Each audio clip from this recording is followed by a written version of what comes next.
Ganito kasaya ipinagdiwang ni Arjo Atayde ang kanyang 33rd birthday kasama ang kanyang buong pamilya.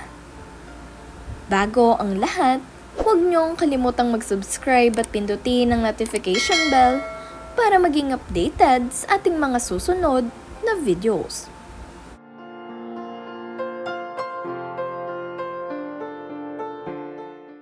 Bukod nga sa pa-birthday sa lubong kagabi nitong si Maine Mendoza, ay mayroon pa silang date ngayon nitong si Arjo Atayde sa kanyang mismong kaarawan. At pagbati nga nitong si Maine, happy birthday! Sweet nga itong si Maine sa kanyang asawa na si Arjo sa kanyang ibinahaging video, na kung saan makikita niyo naman na talagang napakasaya ng ating birthday boy. Happy nga ito sa kanyang napaka-sweet na wifey.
Sa birthday sa lubong naman nga kagabi nitong si Arjo Atayde ay kompleto ang kanyang mga kapatid.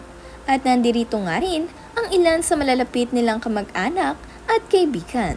Kaya naman itong si Arjo ay napakasaya dahil bukod sa kanyang birthday sa lubong ay mayroon pa nga silang date ng kanyang napakaganda at sweet na asawa na si Maine Mendoza ngayong araw sa kanyang mismong kaarawan. Happy birthday, Arjo Atayde! God bless you.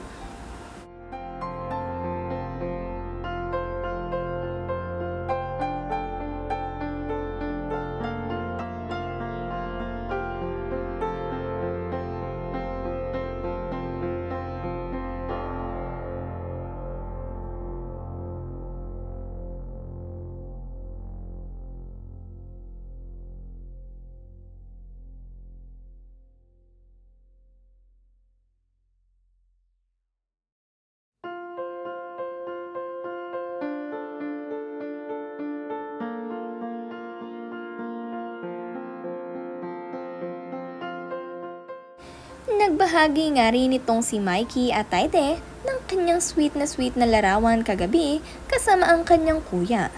Sabi nga nito sa kanyang post, "Happy birthday, Arjo Atayde. Love you and thank you for being the best kuya." Napakarami nga rin ngayon ang bumabati at nagpapadala ng regalo para kay Congressman Arjo Atayde. Kaya naman labis ang pasasalamat nito para sa mga taong nakakaalala sa kanyang kaarawan.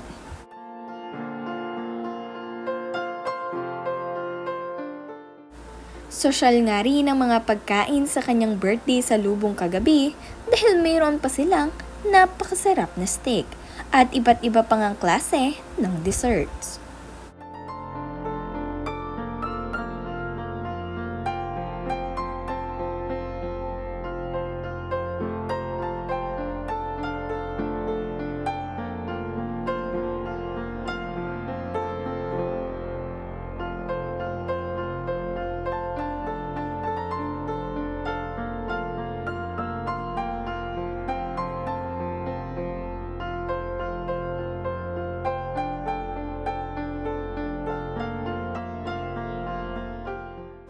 Bising-busy nga rin ngayong kaarawan ni Arjo itong si Mami Sylvia Sanchez dahil siya nga ay namahagi rin para sa kusina on wheels birthday celebration nitong si Congressman Arjo dito sa Barangay Bagong Pag-asa.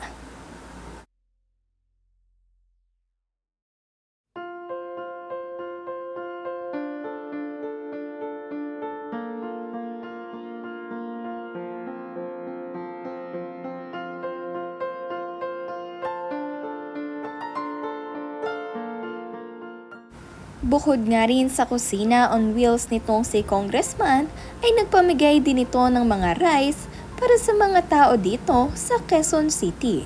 Kaya naman napakasaya ng lahat para sa naging Malaya Prize Project na ito na handog ng ating congressman na si Arjo.